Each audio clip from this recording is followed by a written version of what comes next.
Analysis. दोस्तों next week में कुछ पॉजिटिव पॉइंट्स है और कुछ नेगेटिव।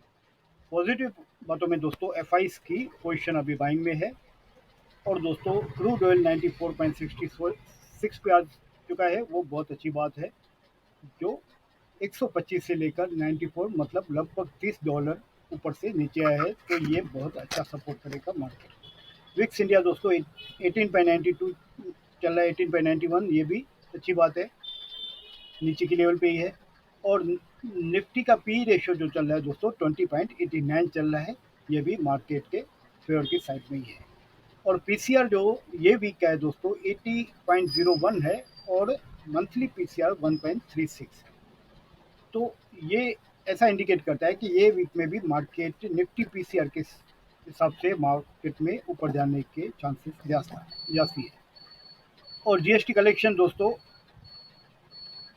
फेवरेबल आ रहा है हायर लेवल पे, तो वो भी अच्छी बात है। और 3 डे रूल भी एक इंडिकेटर है जो उसने नीचे के लेवल में रिवर्सल संकेत दे दिया है, तो ये सब पॉजिटिव बातें हैं। साथ में दोस्तों नेगेटिव बातें भी देख लेंगे। नेगेटिव में सबसे जास्ती है दोस्तों आज की तारीख में चाइना और ताइवान का जो क्राइसिस चल रहा है। अभी वो अगर एक्सीलेट होता है तो दोस्तों मार्केट फिर से नीचे की तरफ जाएगी, अगर नहीं होता है तो मार्केट का रेट पूरा ऊपर की तरफ है, जो 18,000 के आसपास जाने की पूरी चांसेस है। लेकिन अगर ये चाइना और ताइवान का जो क्राइसिस है वो एक्सीलेट होता है तो दोस्तों फिर से मार्केट में प्रेशर आएगा और फिर नीचे की तरफ जाएंगे। अभी ये इसके ऊपर खास ध्यान देना है।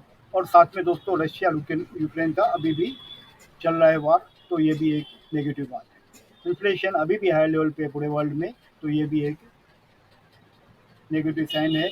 मार्केट दोस्तों जो चली है वो गैप्स के साथ चली है, तो ये भी एक नेगेटिव पॉइंट है कि जब मार्केट गैप से के साथ चलती है तो हमेशा डर रहता है कि वो गैप फिल करने के लिए कभी भी आ सकती है, तो ये एक नेगेटिव बात मानेंगे। लेकिन इसका ये नहीं है कि ये वीक में ही नीचे आएगी या गैप फिल करेगी, वो टाइम भी लेती है गैप फिल करना।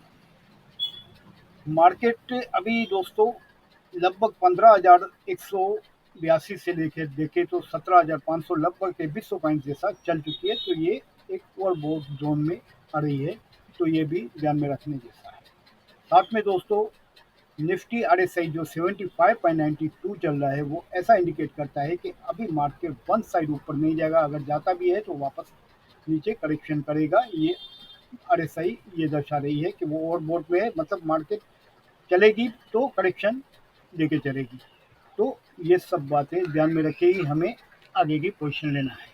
दोस्तों अभी रेजिस्टेंस पॉइंट को देखें तो सबसे पहला जो है 17,500 से लेकर 550 का, अगर वो क्रॉस करती है तो फिर दूसरा रेजिस्टेंस दोस्तों 17,700 लेकर 17,750 और 17,900 से लेकर 17,950, ये थर्ड रेजिस्टेंस भी आ सकता है।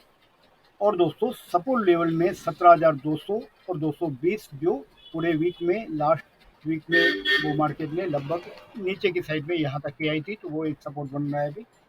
और दोस्तों साथ में जो दूसरा सपोर्ट है अगर उसको मार्केट तोड़ती है तो जो ऑप्शन चेन भी हमें दर्शा रही है या हमें प्राइस एक्शन पे भी दिखाई दे रहा है, वो 17,000 से लेकर 17,050 और साथ में 16,800 जो 200 डीएमए से ऊपर मार्केट जो बुलिश फेस में आ गई थी वो थर्ड अभी सपोर्ट बन जाएगा, तो वो वहाँ तक भी मार्केट पॉसिबिलिटी है आ सकती है।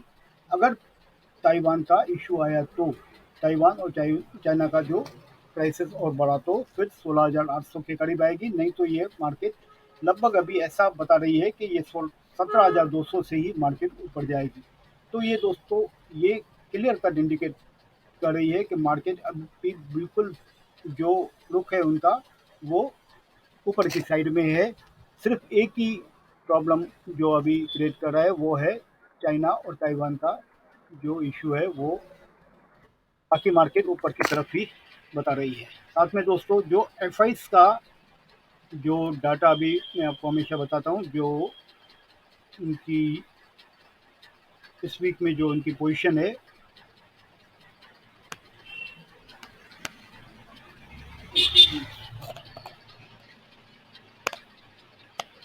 लास्ट वीक में जो उनका रेशियो था 1.53, वो अभी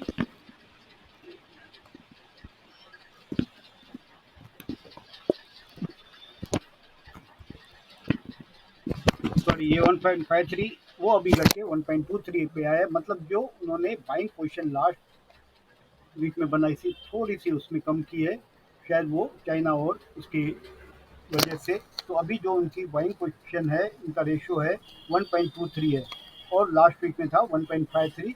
जो उसका फिगर आ रहा था लास्ट वीक में 77,505 के सामने उन्होंने 50,338 शॉर्ट पोजीशन बनाई थी। इस वीक में दोस्तों अभी 80,383 उनकी बाइंग पोजीशन में है, और सेल की पोजीशन में है 65,341। ये फ्यूचर इंडेक्स के हिसाब से उनकी पोजीशन है।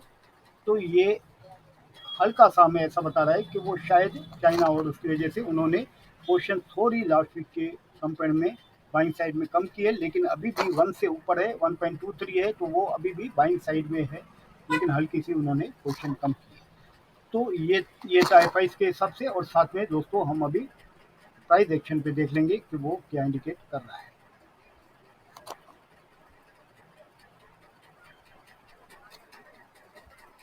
प्राइस एक्शन पे देखिए दोस्तों, ये था जो सबसे पहला अभी रेजिस्टेंस मार्केट 17,500 से लेकर 550, और ये दूसरा 17,700 से 17,750 के बीच में जो मार्केट को मिल सकता है। और थर्ड में दोस्तों 17,900 से लेकर 17,950 यहाँ पे भी जाने की चांसेस है, क्योंकि मार्केट का रुख पूरा ऊपर की साइड में ही है। और नीचे में दोस्तों अगर मार्केट में ये चाइना और ताइवान का इशू आता है तो 16,800 तक आ सकती है, वरना ये 17,200 का ही सपोर्ट लेगी ऐसा लग रहा है। लेकिन चाइना और ताइवान का मेन इशू जो चल रहा है अभी उसके ऊपर नज़र है। अगर उसको मार्केट एक्सीलेट होता है वो न्यूज़, तो फिर ये मार्केट ये लेवल पे 16,800 पे आ सकती है। इनके बीच में दोस्तों 17 से 17,050 का भी एक मिड लेवल है, वो भी आप ध्यान में रखना। तो ये था प्राइस एक्शन के हिसाब से। और ये जो गैप बने हुए हैं जिसकी मैंने आपको बात की, जो ये गैप के साथ चलिए तो वो एक नेगेटिव साइन है, कभी भी ये गैप फिल जरूर होंगे। वो अभी कब होते हैं वो मार्केट ही बताएगा, लेकिन ये जरूर फिल होते हैं। वो अभी ऐसा नहीं बोल सकते कि नेक्स्ट वीक में होंगे, लेकिन फिल जरूर होंगे। तो ये भी एक नेगेटिव साइन माना जाएगा।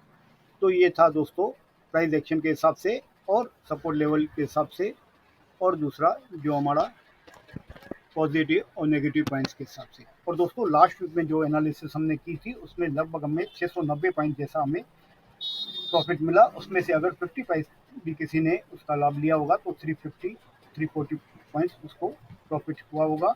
लेकिन ये दोस्तों जस्ट मेरे व्यू थे, आपको शेयर करने के लिए। आप अपनी ट्रेड अपने एनालिसिस के साथ कर सकते हैं, लेकिन जस्ट मैं अपने व्यू आपके साथ में आपको शेयर करता हूँ। और साथ में दोस्तों अगर आपको ये एनालिसिस पसंद आए तो चैनल को सब्सक्राइब कीजिए, शेयर कीजिए अपने दोस्तों के साथ और लाइक कीजिए। Have a nice day.